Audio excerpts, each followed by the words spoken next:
நம்மக்கிட்ட ஒரு கல்ச்சர் ஒன்று இருக்குது. எந்த ஃபங்க்ஷன்னாலோ இல்லை என்ன செலப்ரேஷன்னாலோ அதுக்கு குடி ரெடியாக இருக்கணும்.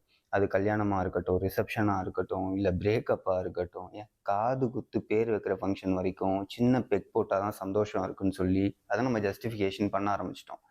அது இப்போ நம்ம வேறு ட்ரெடிஷன் வேறு சொல்ல ஆரம்பிச்சிட்டோம்ல. இப்போது ஃபங்க்ஷனில் நான் வந்து குடிக்க மாட்டேன்னு சொன்னால் அங்கேருந்து ஒருத்தன் வருவான். அப்புறம் நீ என்னடா செலிப்ரேட் பண்ணுற, என்னமோ ஆல்கஹாலும் சந்தோஷமும் கூட பிறந்த அண்ணன் தம்பி மாதிரி பேசுவான்.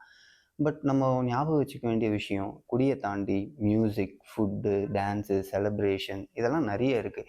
கல்ச்சர்னாலே வந்து ஒரு நியூ டைப் ஆஃப் ஒரு கனெக்ஷன் தானே. புது புது பீப்புள்ஸோட, நம்ம ரிலேட்டிவ்ஸோட இதெல்லாம் பார்க்கறது தானே ஆக்சுவலி அந்த ஃபங்க்ஷனுக்கான ஒரு மெயின் மோட்டோ.